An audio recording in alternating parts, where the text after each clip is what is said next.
iratkozz fel a csatornára, köszi, és katt a csengő gombra, hogy ne maradj le semmiről. Sziasztok srácok, Smuri vagyok. A minőségért előre is bocsi, viszont most telefonnal veszem föl. Érkezek nektek a nyereményjáték győztesével hamarosan.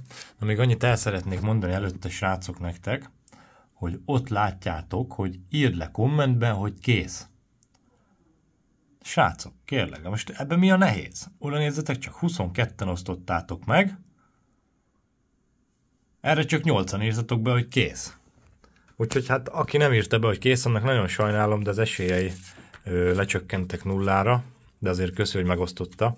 És kiírtam azt a 8 embert, aki esélyes lehet a nyereményát, vagy a nyereményre.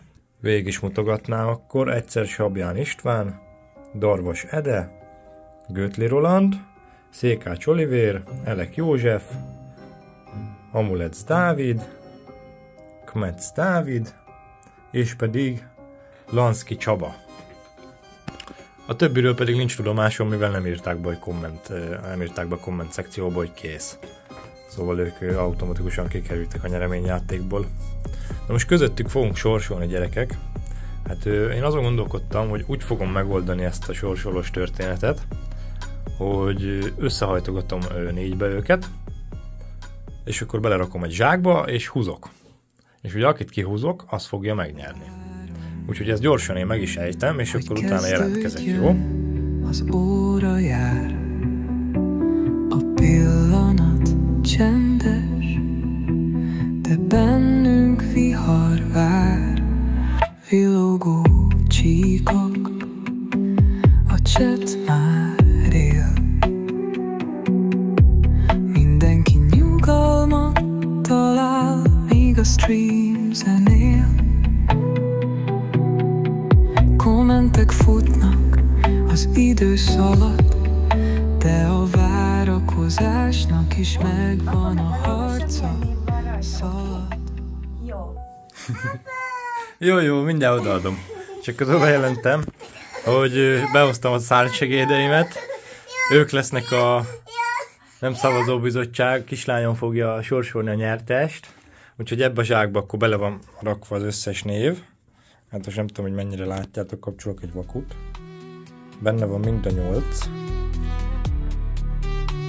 És akkor ebből a kislányom húzni fog azaz egy lapot, ugye? Nem 5-öt.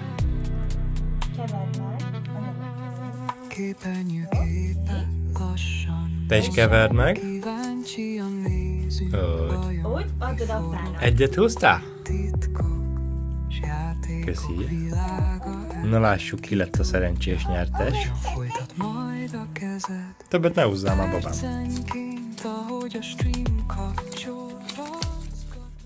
Hamulec Dávid. Szevasztok, Dávidok. Föl foglak keresni, és akkor át fogom neked adni az egeredet, jó? Azért nagyon szépen köszönöm minden 22 embernek, aki megosztotta a Facebook posztot, vele együtt a csatornámat is, és feliratkozott, hát nektek nagyon köszi. De nektek se kell csüggedni, hiszen várnak a YouTube csatornámon a jobbnál jobb tartalmak, amiket remélem élveztek. És jó időtöltésnek tartjátok, hogy nézitek őket. Úgyhogy ti se bánkódjatok. Még egyszer köszönöm nektek, srácok, hamarosan találkozunk a következő videóban, illetve lesz még egy ilyen nyereményjáték, amit még egyelőre nem jelentek be, de úgy nagyjából 1000 feliratkozó környékére tervezem. És egyébként jobb lesz, mint ez, meg interaktívabb. Szóval stay tuned, és nézzétek a videókat, pacsi! Ezt jól jegyezd meg, kis öcsi. El ne felejtsd.